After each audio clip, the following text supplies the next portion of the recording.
के बाद अब हम लोग समास के जो प्रमुख भेद हैं उसके बारे में अध्ययन करेंगे। समास का एक बहुत ही प्रमुख भेद है तत्पुरुष समास। तत्पुरुष समास के बारे में अध्ययन करने से पूर्व मैं यह आपको कहना चाहूंगा कि जहां भी समास शब्द आएगा, जहां भी समस्त पद होगा, आपके मस्तिष्क में आना चाहिए कि इसके दो पद हैं, पूर्व पद और उत्तर पद। और जो दोनों पद हैं, यह पद अपने अर्थ को त्याग कर, अपने विभक्ति चिन्ह को छोड़कर एक हुए और एक नूतन शब्द की रचना की। यह बात आपके मस्तिष्क में आनी चाहिए। अब कहता है कि तत्पुरुष समास के क्या गुण हैं, क्या विशिष्ट लक्षण हैं, इसकी पहचान क्या है, इसकी परिभाषा क्या है। तो हम लोग अभी तत्पुरुष समास के बारे में अध्ययन करेंगे। तत्पुरुष समास के दो पद होते हैं। जब समास है तो पद दो पद होंगे ही होंगे। इसके भी दो पद हैं, पूर्व पद और उत्तर पद। पूर्व पद और उत्तर पद में विशेषण विशेष्य का मेल होगा। दूसरी बात कि तत्पुरुष समास में पूर्व पद गौण होगा, उत्तर पद की प्रधानता होगी। अब यहां दो सवाल उत्पन्न होता है कि पूर्व पद गौण और उत्तर पद की प्रधानता का तात्पर्य क्या है। हम कैसे समझेंगे कि कौन पद गौण है और कौन पद प्रधान है। इस बात को स्पष्ट करने के लिए हम लोग एक उदाहरण का सहारा लेते हैं। एक उदाहरण है, राजपुत्र अकाल काल कवलित हो गया। अब इस वाक्य में आप देखें कि राजपुत्र समस्त पद है, यह एक समासिक पद है। अब इसके दो पद हैं। जब इसका विग्रह करेंगे, समास विग्रह करेंगे तो दो पद आएंगे, एक होगा राजा, दूसरा होगा पुत्र। अब देखिए कि अकाल काल कवलित कौन हुआ, राजा या पुत्र। तो अकाल काल कवलित अर्थात मृत्यु को प्राप्त कौन किया, तो उसका पुत्र। यानी चर्चा के केंद्र में कौन है, राजा या पुत्र, तो चर्चा के केंद्र में पुत्र है। तो बच्चों, जिस समासिक पद से इस बात का बोध हो कि चर्चा के केंद्र में कौन है, चर्चा मुख्य रूप से किसका हो रहा है, वह पद प्रधान होगा। जैसे इस वाक्य में राजपुत्र में पुत्र चर्चा में है, न कि राजा। एक बात, परीक्षा में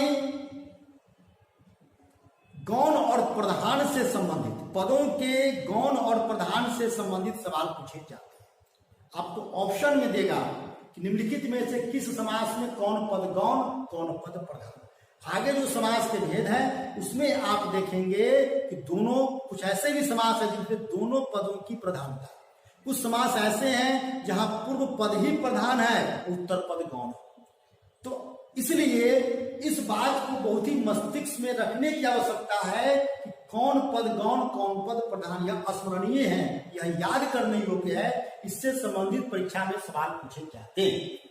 तो तत्पुरुष समास के बारे में आपने देख लिया कि विशेषण विशेष्य का मेल, और दूसरा कौन पद गौण, कौन पद प्रधान। अब देखिए कि जब तत्पुरुष समास का जो समस्त पद होगा उसमें विभक्ति चिन्ह का लोप होगा। जैसे राह के लिए खर्च, इसमें के लिए जो संप्रदान कारक का विभक्ति चिन्ह है, इसका लोप हुआ और एक शब्द बन गया राह खर्च। बच्चों, कुछ विद्वानों ने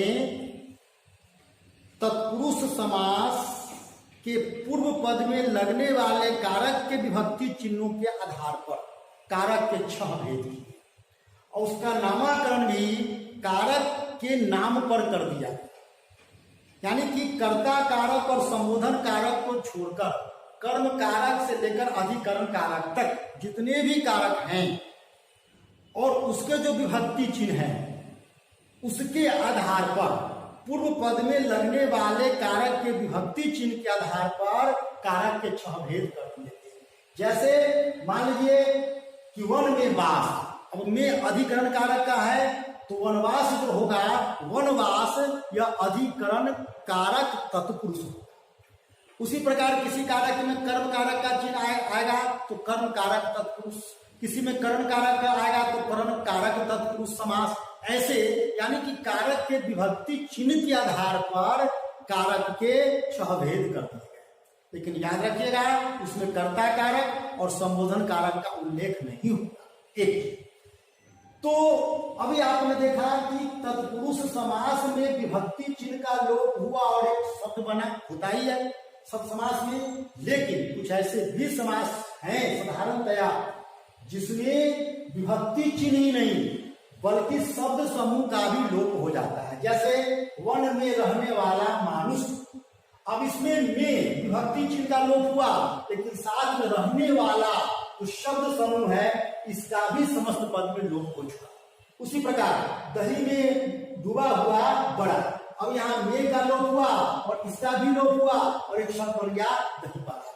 मतलब कि समस्त पद में केवल विभक्ति चिन्ह का ही नहीं बल्कि शब्द समूह का भी लोप हो सकता है।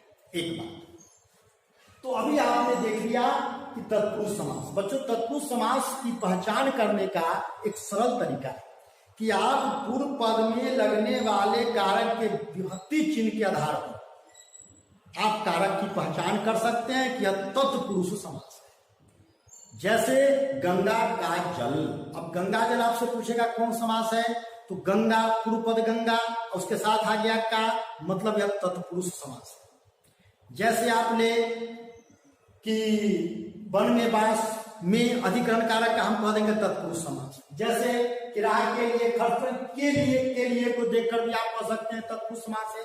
यानी कि अगर पूर्व पद के साथ किसी कारक का विभक्ति चिन्ह है तो साधारणतया जनरली वह तत्पुरुष समास होगा।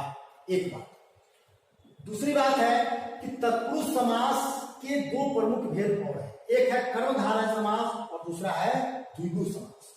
कर्मधारय समास और द्विगु समास, जब यह तत्पुरुष समास का भेद है और तत्पुरुष समास में दोनों पदों में विशेषण विशेष का मेल होता है, इसमें भी विशेषण विशेष का मेल है। लेकिन इस तत्पुरुष समास और इन दोनों के भेद में क्या अंतर है वो हम लोग अगली कक्षा में अध्ययन करेंगे।